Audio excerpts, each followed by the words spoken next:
iremos estudar a palavra de Deus.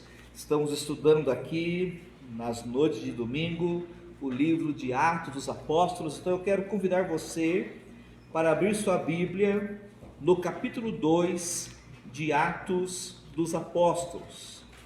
Atos, capítulo 2, nós vamos ler hoje do versículo 13 até o versículo 21. O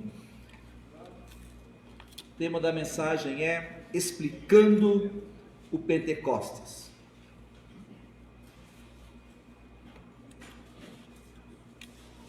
Atos capítulo 2, do 13 até o 21.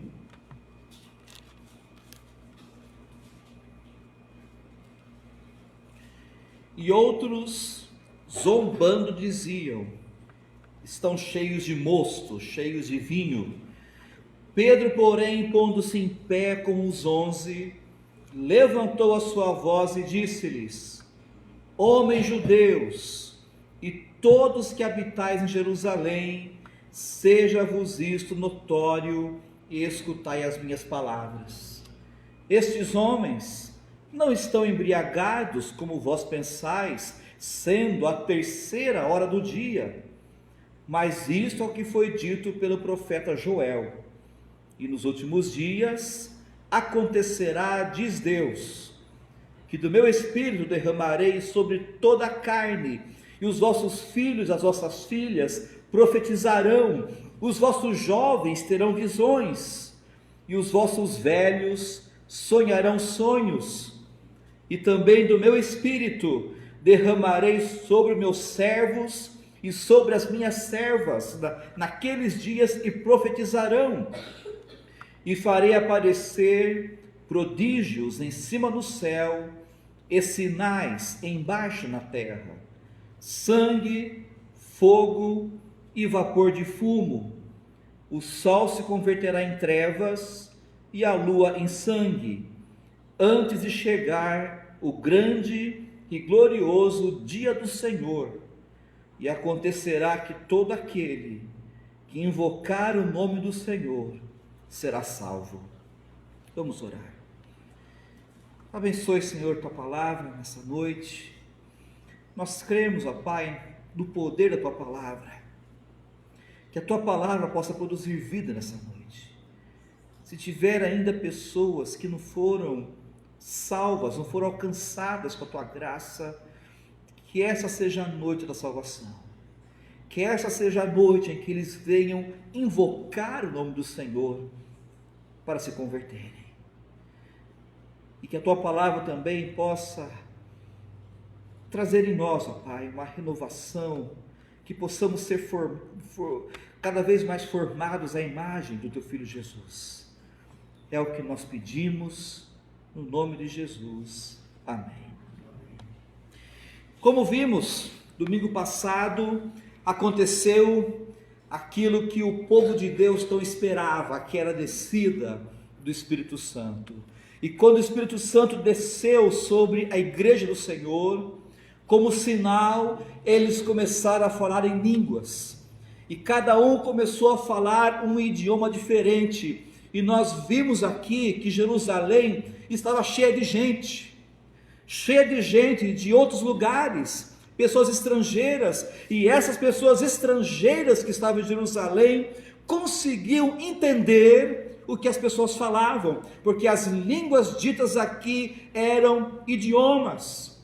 E o que é que as pessoas falavam em línguas? Eles falavam sobre as grandezas de Deus, e as pessoas entendiam o que era dito por meio dessas línguas, que foi um sinal que o Espírito Santo havia descido e que eles foram batizados com o Espírito Santo.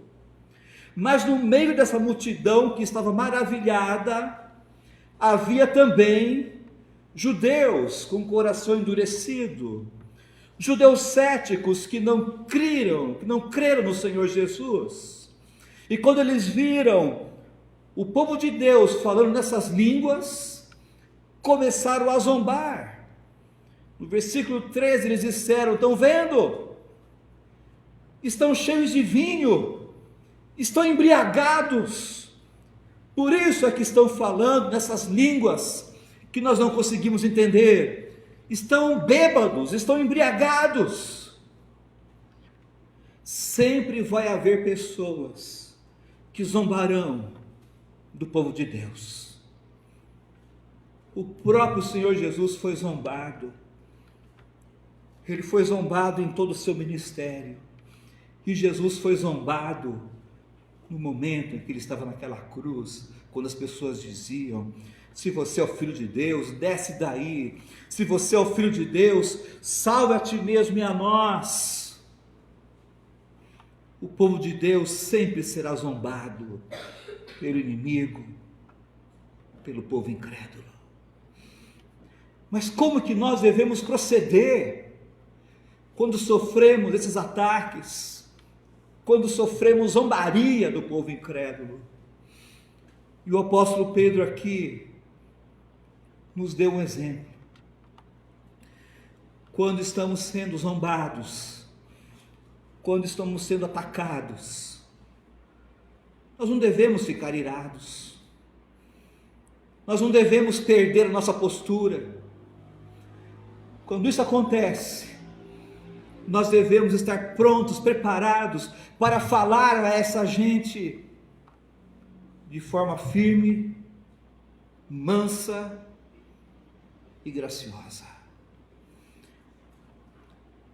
Esse povo que estava zombando das línguas, mal sabiam que aquelas línguas eram um sinal de juízo contra eles. Porque como nós vimos no domingo passado, por que Deus fez com que eles falassem línguas? Porque essas línguas eram um sinal de juízo para Israel. E vou repetir aqui, o apóstolo Paulo ele diz na primeira carta aos Coríntios, no capítulo 14, versículo 21 e 22, o apóstolo Paulo aqui está citando Isaías 28, na lei está escrito, ou seja, em Isaías 28 está escrito: falarei a este povo por homens de outras línguas e por lábios de outros povos, e nem assim me ouvirão, diz o Senhor.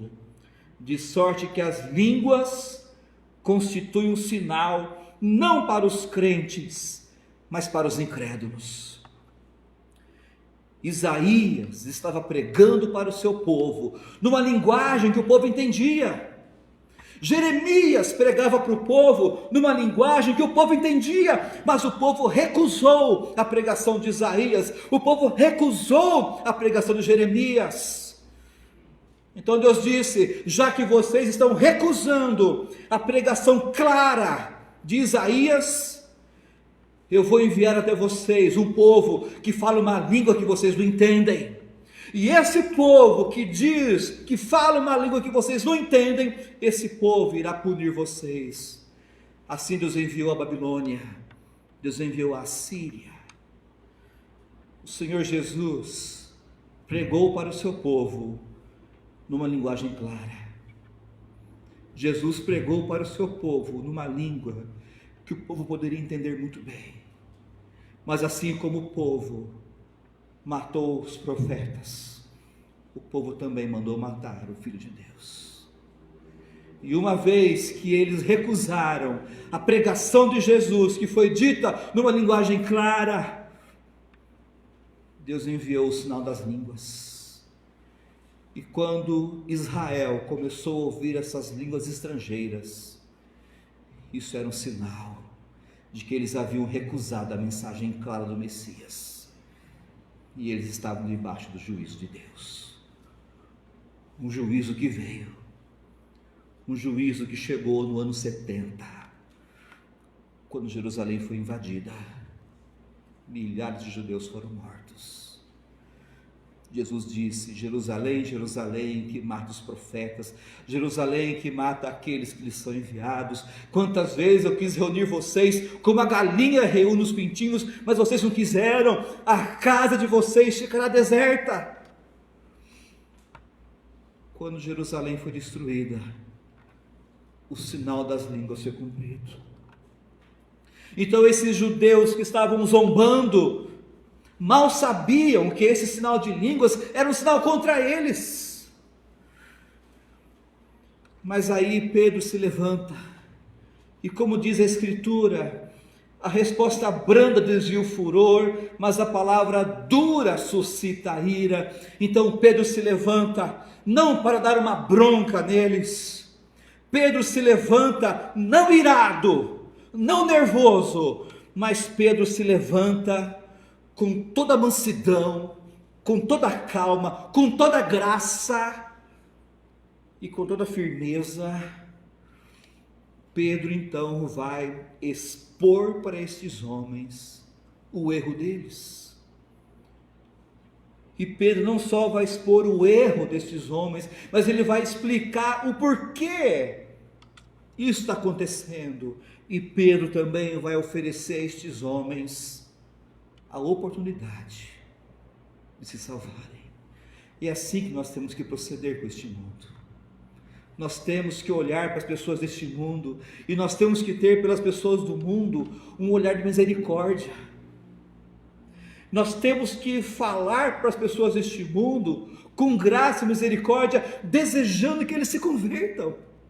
O próprio Pedro nos ensinou isso na sua primeira carta. Ele disse: estais sempre preparados para responder com mansidão e temor a qualquer que vos pedir a razão da esperança que há em vós. Mesmo que as pessoas nos maltratem por sermos crentes, mesmo que as pessoas zombem de nós por sermos crentes, nós temos que estar prontos para falar com elas com mansidão e temor. Não temor delas, mas temor de Deus. Porque quando falamos a palavra de Deus, nós temos que ter esse santo temor.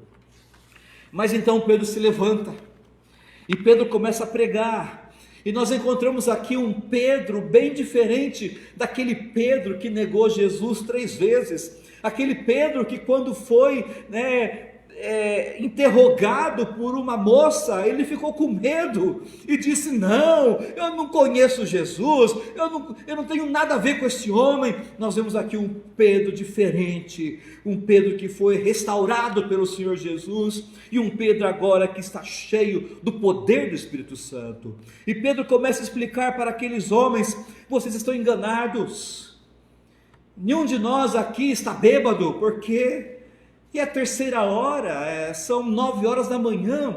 O judeu começava a contar o dia a partir das 6 horas da manhã. Então, a terceira hora era às 9 horas da manhã. Então, não tem cabimento de estarmos bêbados tão cedo assim. Sabemos que hoje tem gente bêbada logo cedo, né? Mas não é o caso aqui. Eles não estavam bêbados, porque quando tinha festas especiais, como Pentecostes, era costume dos judeus jejuarem. Então nenhum deles estava bêbado. Mas agora Pedro vai explicar: sabe o que está acontecendo aqui?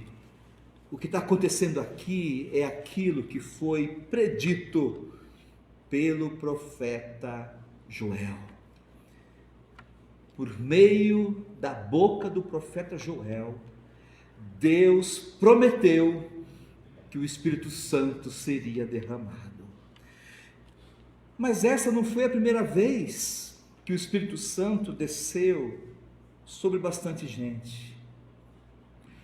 Nos dias de Moisés aconteceu algo parecido. Nos dias de Moisés, Deus também enviou o Espírito Santo para algumas pessoas. Houve um momento em que o povo de Israel começou a reclamar de muita coisa. Chegou um momento em que os israelitas começaram a dizer: nós estamos com vontade de comer peixe. Não, nós estamos com vontade de comer cebola, comer comida com alho. Sabe, lá no Egito tinha bastante peixe.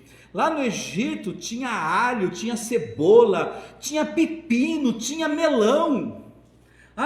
Como nós estamos com vontade de comer pepino, melão, cebola, alho.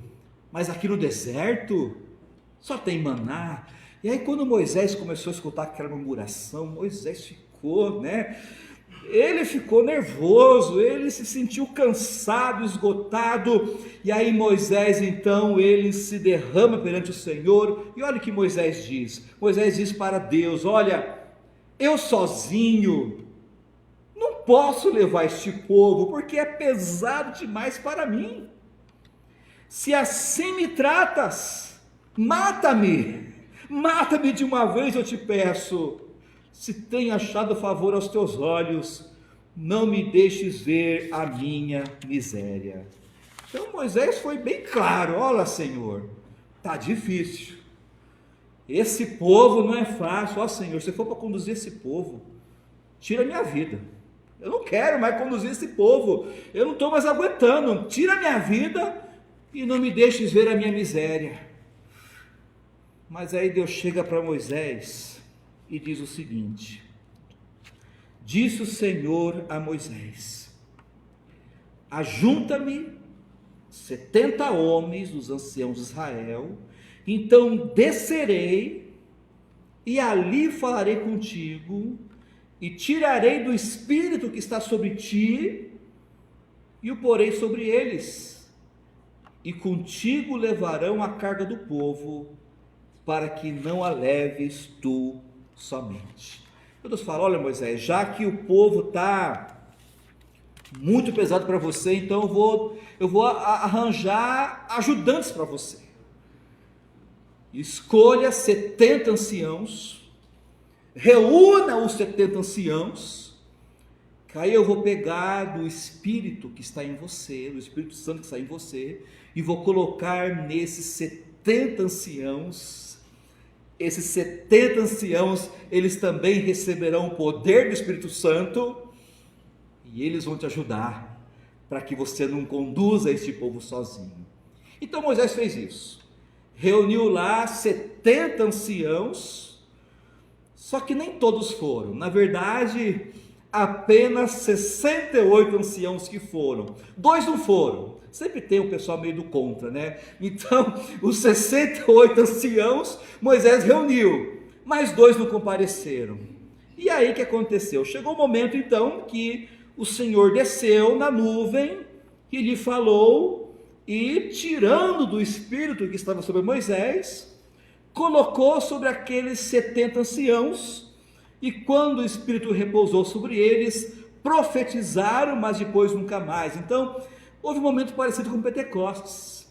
Deus pegou do espírito que estava em Moisés, colocou naqueles anciãos, e eles começaram a profetizar. Mas como diz, uma vez só e depois nunca mais. Mas o texto diz, mais para frente, que só tinha 68. E os outros 2? Os outros 2 que não compareceram aqui ficaram onde estavam, no arraial. Só que eles também receberam o Espírito Santo, e eles começaram a profetizar.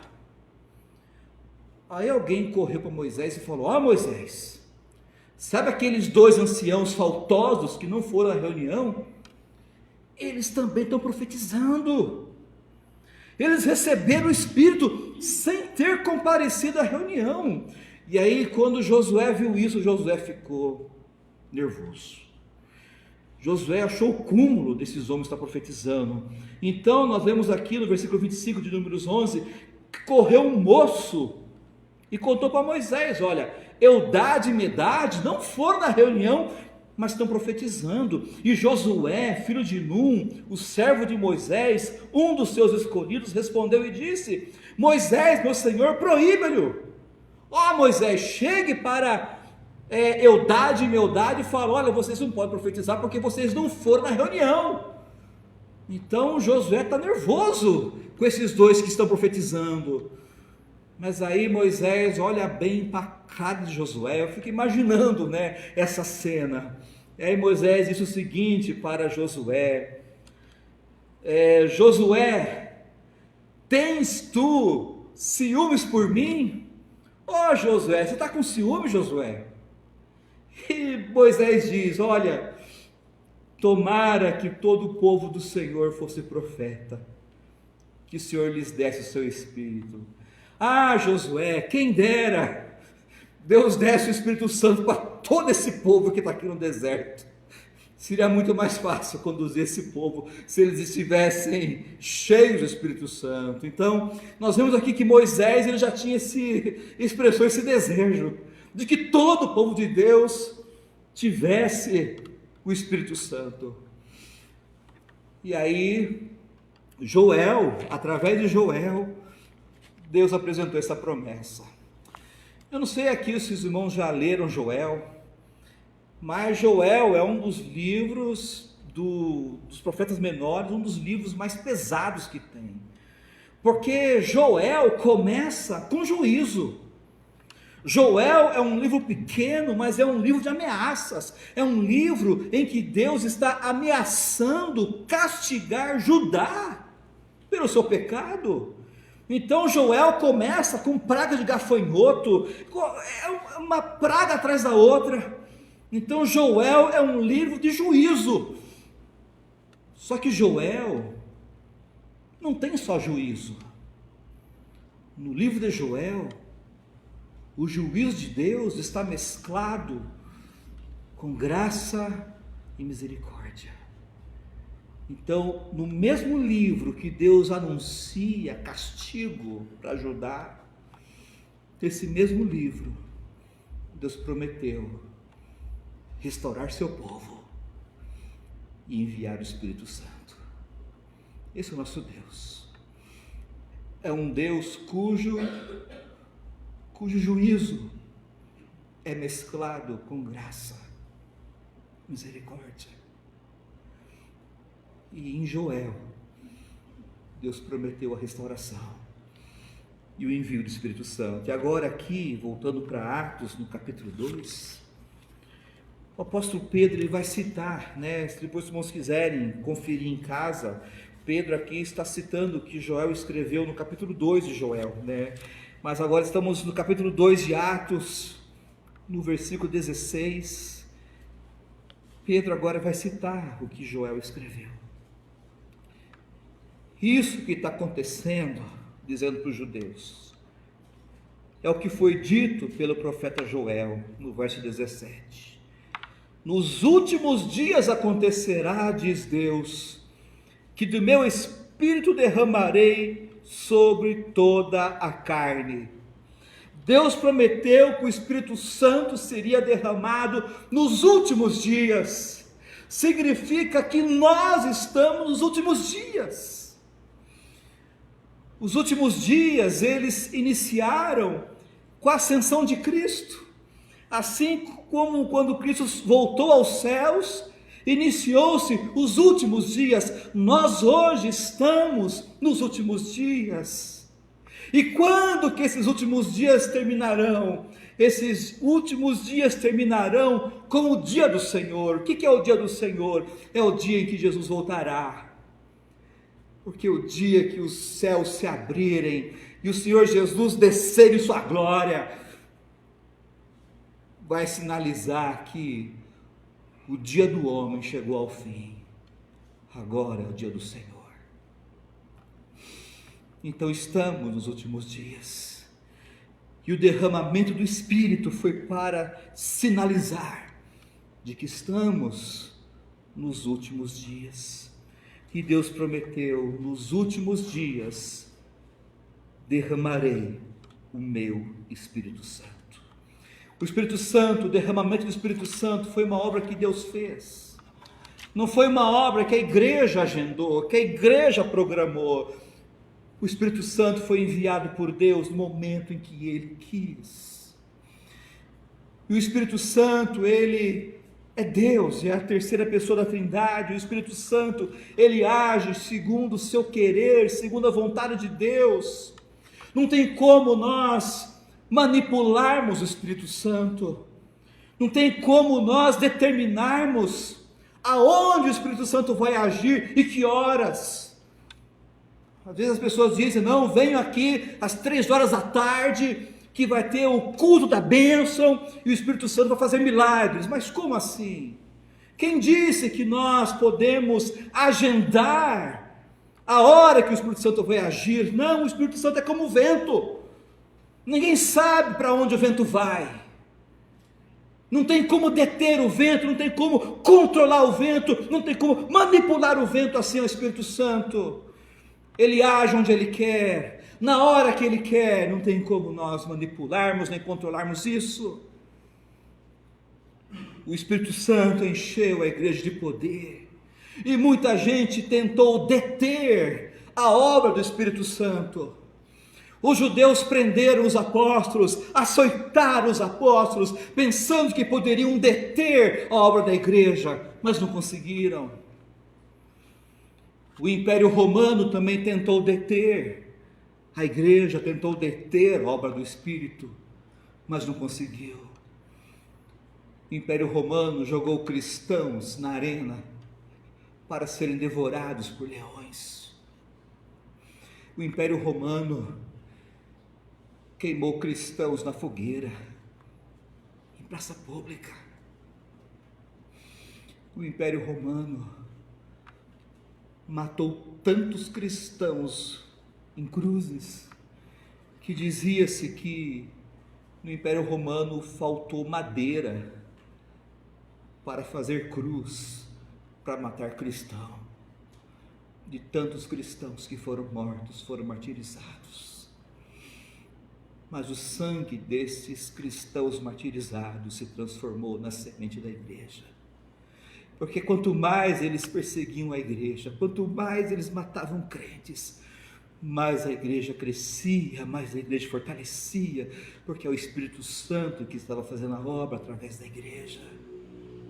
Jesus, ele disse: estou edificando a minha igreja, e as portas do Hades, as portas do inferno, as portas da morte não poderão deter a minha igreja. Jesus estava dizendo que muitos cristãos seriam mortos, o inimigo iria assassinar muitos crentes, achando que com isso iria deter a igreja, mas Jesus disse: as portas do inferno não vão conseguir deter a igreja, porque era o Espírito Santo que estava dando poder à igreja do Senhor. E a igreja do Senhor, ela cresceu e ela se espalhou para os 4 cantos do império. Antes do Espírito Santo, os apóstolos estavam presos, estavam trancados, com medo. Mas depois que o Espírito Santo foi enviado, os apóstolos, eles foram presos, porque eles não tinham mais medo nenhum. O Espírito Santo os encorajava. E esse é o problema da igreja hoje. O problema da igreja hoje não são as ameaças externas. O problema da igreja hoje é a falta do poder interno. Nós precisamos desesperadamente nos quebrantar, nos humilharmos diante do Senhor, para que Ele nos enche do poder, o poder do alto. E quando Deus prometeu o Espírito Santo, Ele prometeu o derramamento do Espírito Santo. Ele disse: eu derramarei do meu Espírito Santo. O Espírito Santo não foi enviado em porções limitadas. Deus derramou o Espírito Santo de forma abundante. Jesus mesmo prometeu em João 7,38: quem crer em mim, como diz a Escritura, do seu interior fluirão, brotarão rios de água viva. Isto ele disse com respeito ao Espírito que haviam de receber os que nele crescem. Por acaso Deus prometeu a nós uma porção, uma migalha do Espírito Santo? Será que o Senhor prometeu para nós uma porção limitada do Espírito Santo?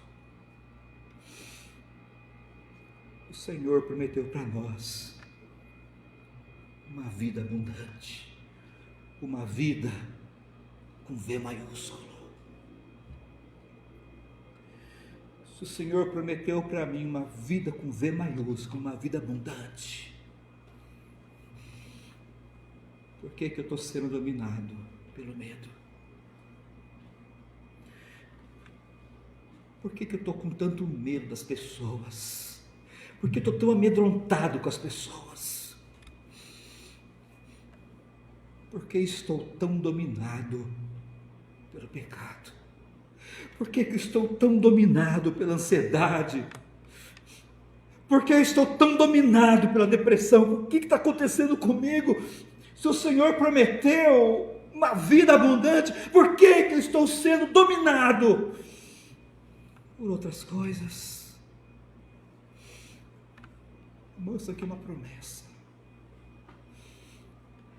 Nós temos que nos humilhar diante do Senhor e clamar: Senhor, o Senhor prometeu vida abundante, Senhor, mas estou aqui, estou dominado, estou com medo, estou dominado por tanta coisa ruim, Senhor. Encha-me, Senhor, com o Teu Espírito Santo, enche-me com o Teu poder, Senhor. E nós precisamos clamar isso, porque um dia nós podemos estar cheios do Espírito Santo, e no outro dia podemos estar vazios. Não foi assim com Elias? Quando Elias subiu no Monte Carmelo, ele estava cheio do poder do Espírito Santo. Fogo caiu do céu, queimou aquele sacrifício. Mas no dia seguinte, cadê Elias? Cadê aquele Elias cheio do poder do Espírito Santo? Elias estava numa caverna e ele orou: Senhor, tira minha vida, eu quero morrer, Senhor. Precisamos clamar ao Senhor, porque um dia podemos estar bem, no outro dia podemos estar fracos. O apóstolo Paulo, quando ele e Silas foram presos lá em Filipos, mesmo açoitados, mesmo machucados, eles adoraram o Senhor. Paulo estava cheio do poder do Espírito Santo, ele adorou o Senhor. Deus enviou um terremoto naquela prisão. Mas em outro momento, o apóstolo Paulo foi para Troade. Quando Paulo chega em Troade, Deus abre uma porta, as pessoas começam a se converter. Mas Paulo não está bem. Paulo está amedrontado, Paulo está ansioso, porque ele está preocupado com a igreja de Corinto. Ele esperava que Tito chegasse lá em Troade para trazer notícias à igreja, mas Tito não chegou, e Paulo ficou tão ansioso, tão preocupado, que ele abandonou o ministério em Troade. E Troade ficou conhecida como um lugar onde o apóstolo Paulo frustrou, não foi bem sucedido.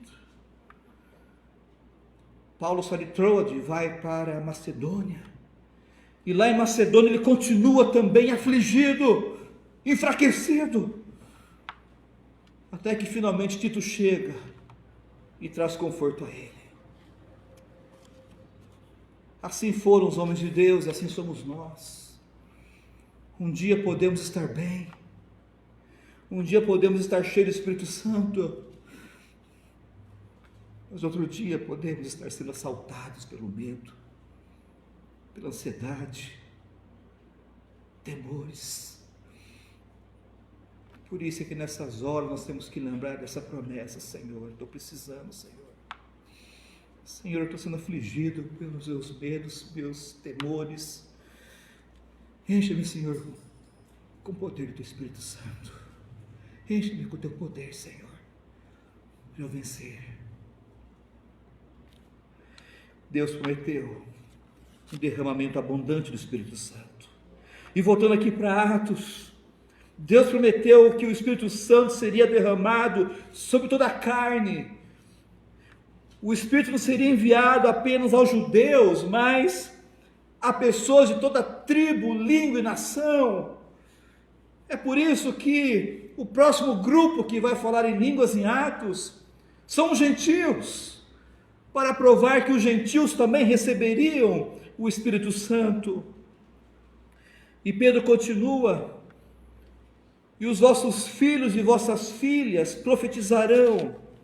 O Espírito Santo seria derramado a homens e mulheres, aos filhos e às filhas, demonstrando que para Deus Espiritualmente não há distinção entre homem e mulher. Tanto o homem quanto a mulher, eles receberam o Espírito Santo, receberam o poder do Espírito Santo. Espiritualmente, o homem e a mulher são iguais. O homem e a mulher, eles receberam chamados diferentes. O homem recebeu o chamado para liderar e proteger e amar a mulher, e a mulher recebeu o chamado para auxiliar o homem. Mas tanto o homem quanto a mulher precisam do poder do Espírito Santo para desempenhar o seu papel. Continuando, Pedro diz, citando Joel, no verso 17: os vossos jovens terão visões, e os vossos velhos terão sonhos. O Espírito Santo seria derramado sobre jovens e sobre velhos, e Deus, Ele usa tanto um quanto o outro.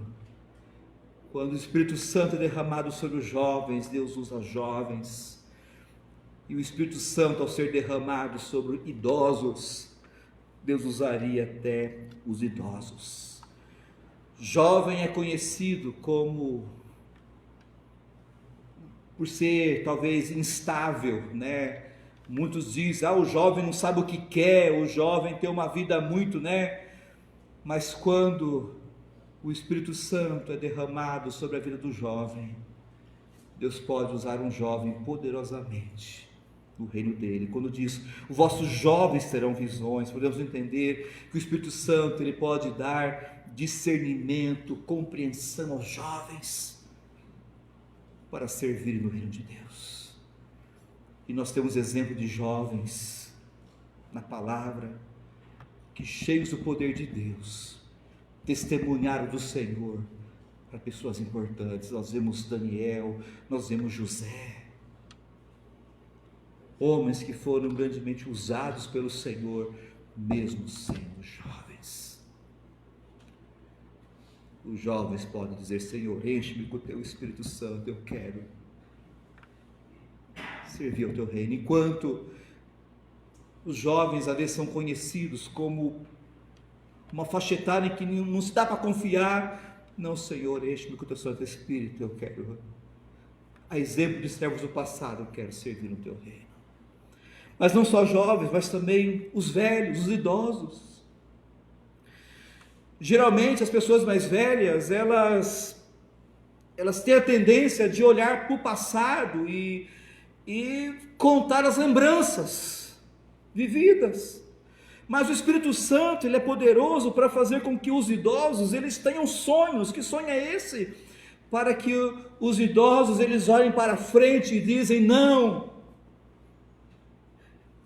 há muita coisa que eu posso fazer para o reino de Deus, há muita coisa que Deus pode fazer através de mim, porque Deus, ele é poderoso para dar vigor aos mais velhos. Deus é poderoso para capacitar os mais velhos. Deus é poderoso para fazer com que pessoas mais idosas tenham mais vigor do que muitos jovens. O que diz em Isaías 40? Os jovens tropeçam e caem, mas aqueles que esperam no Senhor terão esse vigor. Nós vemos o exemplo de Moisés. Moisés morreu com 120 anos, mas a Bíblia diz que Moisés não morreu mancando, arrastando o chinelo. Moisés, ele morreu e a sua vista não se escureceu e o seu vigor não se abateu, porque Deus, ele é poderoso para revigorar, mesmo que eu estou numa idade avançada. Deus pode me usar. E nós podemos dizer, não, Senhor, eu quero ser útil a Ti. Verso 18, o Espírito Santo também seria derramado sobre servos e servas. O Espírito Santo é derramado sobre doutores, e é derramado também sobre pessoas analfabetas. O Espírito Santo, ele não precisa de doutores, ele não precisa de pessoas estudadas para fazer a obra. O Espírito Santo não se limita ao intelectual de ninguém. O Espírito Santo, ele usou pecadores rudes como Pedro e João. O Espírito Santo pode usar você, pode usar a mim, mesmo nas nossas limitações. Muitas pessoas dizem: eu queria servir mais no reino, mas eu sou limitado. Eu tenho a língua presa, eu não sei falar direito, eu não estudei direito, eu não sei escrever direito. Moisés tinha a língua presa. Pedro era um pescador rude. E o Espírito Santo usou poderosamente esse povo. O apóstolo Paulo, ele diz na segunda carta aos Coríntios: não que nos consideramos capazes de fazer qualquer coisa por conta própria. A nossa capacitação vem de Deus. Ele nos capacitou para sermos ministros da nova aliança. A nossa capacitação vem do alto. A nossa capacitação vem de Deus. O que nós temos aqui dizer: Senhor, eu quero servir no teu reino. Enche-me, Senhor, com o poder do alto. Enche-me com o teu Espírito Santo, Senhor, porque eu quero servir a ti. Eu quero, Senhor. Mas o Espírito Santo, ou melhor, nessa profecia de Joel, que Pedro está pregando aqui, nós veremos que o Espírito Santo também aponta para o final dos últimos dias, porque os últimos dias, de fato, começaram com o derramamento do Espírito Santo, mas os últimos dias vão chegar ao fim. E os últimos dias, eles chegarão ao fim quando chegar o dia do Senhor, o dia da volta de Jesus. Só que um pouco antes de Jesus descer dos céus, vão acontecer outros sinais. Então, a descida do Espírito Santo marcou o começo dos últimos dias, mas o final dos últimos dias serão marcados por outros sinais. Olha o versículo 19: e farei aparecer prodígios em cima no céu, e sinais embaixo da terra, sangue, fogo e vapor de fumo. O sol se converterá em trevas e a lua em sangue, antes de chegar o grande e glorioso dia do Senhor. Como Pedro estivesse dizendo: olha, estamos começando hoje os últimos dias, está vendo? O Espírito Santo desceu. Mas esses últimos dias vão chegar ao fim. E como podemos saber que os últimos dias estão chegando ao fim? É só olhar para cima. Vai acontecer alguns sinais estranhos no céu: sangue, vapor, sol se convertendo em trevas, lua em sangue. Então, quando começarem a haver sinais estranhos, os últimos dias estão acabando e está chegando o glorioso dia do Senhor. E quando chegar o dia do Senhor, a Bíblia é bem clara: Deus vai apagar todas as luzes dessa terra. O céu irá se abrir, e a única luz que será vista será a luz da glória do Senhor Jesus.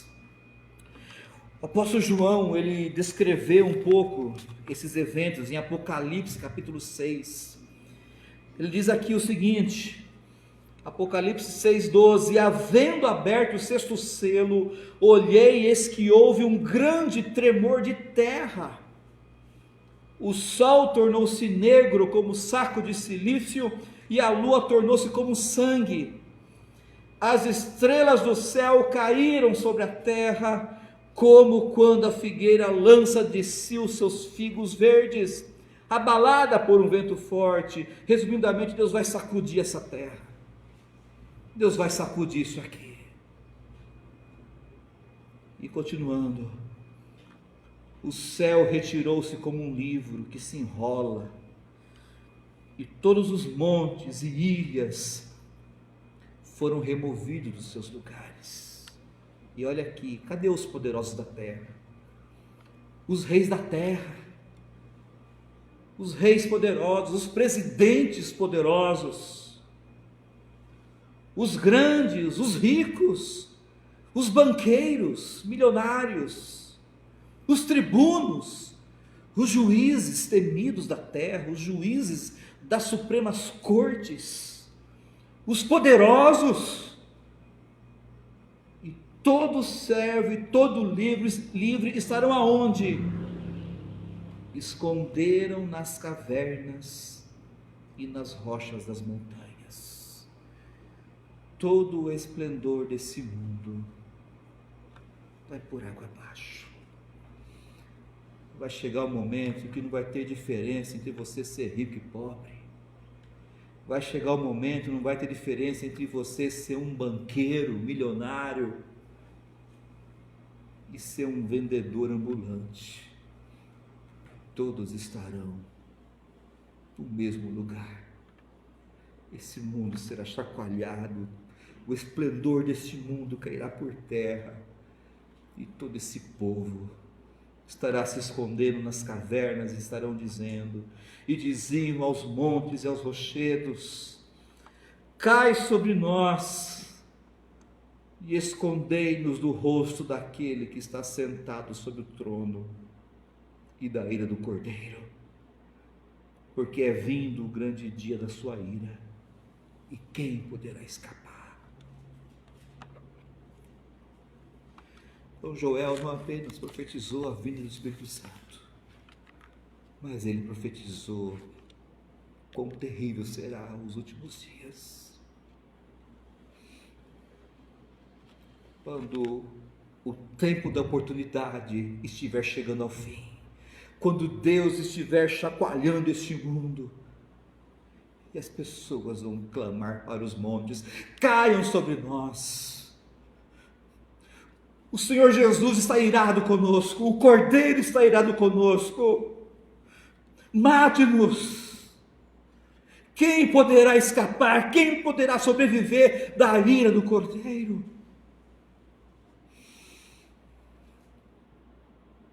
Mas como disse, os juízos de Deus são mesclados com a sua misericórdia. Por isso nós não podemos parar aqui, e nós vamos terminar no versículo 21 de Atos 2. O que mais que Joel disse?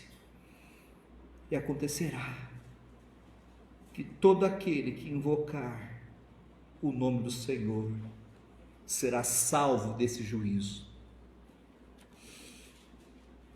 Pedro está dizendo, o juízo está às portas, mas aquele que invocar o nome do Senhor será salvo. Hoje é o dia da salvação, hoje é o tempo da oportunidade. Deus criou você para Ele, Deus criou você para viver para Ele, para obedecer a Ele. E Deus é um Deus gracioso, um Deus maravilhoso. A pergunta que deve ser feita não é porque que eu devo ser filho de Deus, mas tem que perguntar outra coisa: por que eu estou me recusando a me sujeitar a um Deus tão maravilhoso, tão bondoso, tão amoroso como o Senhor? O dia do acerto de contas vai chegar. Mas estamos hoje no tempo da salvação.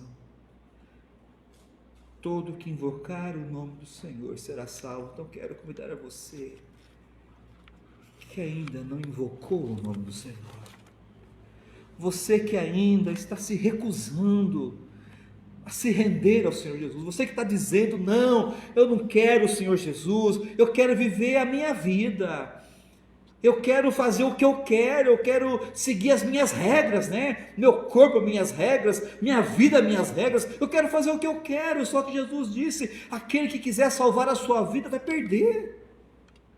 Olha aqui, olha quanta gente aqui que quis salvar a vida deles e perderam. Mas Jesus hoje está convidando você perder a sua vida, mas ganhar com Ele. O convite está aberto para que você diga: Senhor, me perdoe por ter vivido para mim mesmo. Me perdoe, Senhor, por ter vivido em rebeldia para contigo. Eu me arrependo, Senhor, de tudo que eu tenho vivido. Eu me rendo a Ti. Venha ser meu Senhor e meu Salvador. Invocai ao Senhor, clamai ao Senhor, enquanto você pode achar. Vamos orar. Ó Senhor, visite, Senhor, cada pessoa aqui em nosso recinto. Se tiver pessoas, ó Pai, que ainda não foram reconciliadas contigo por meio de Cristo, que essa seja a noite da salvação. Se tiver entre nós pessoas que ainda não se renderam ao Senhor Jesus como Senhor, o Salvador de suas vidas, que essa seja a noite, ó Pai, que eles venham invocar o nome do Senhor Jesus para serem salvos da ira, Senhor. Realize essa obra, meu Pai, aqui entre nós. Eu peço também, Pai, por toda a Tua igreja. O Senhor prometeu o derramamento do Espírito Santo. O Senhor prometeu que naquele que cresce em Ti, do seu interior, jorraria rios de água viva, Pai. Reconhecemos e admitimos, Senhor, o quanto que a nossa vida tem sido uma vida sedenta, o quanto temos vivido uma vida fraca, uma vida que tem sido dominada, Pai, pelos medos, temores, aflições, vidas dominadas pelo pecado, vidas dominadas por hábitos escravizadores. Por isso eu venho pedir, Senhor, venha nos encher novamente, nos quebrante diante de Ti, Senhor, conduza-nos, ó Pai, ao arrependimento, à confissão, nos rendamos novamente a Ti, Senhor, conduza isso, para que possamos experimentar uma vida cheia do Espírito Santo, Senhor, cheia do poder, que possamos viver uma vida com V maiúsculo, uma vida abundante, Senhor. Encha-nos com Teu poder, Senhor, nós clamamos mais uma vez, no nome do Senhor Jesus. Amém. Vamos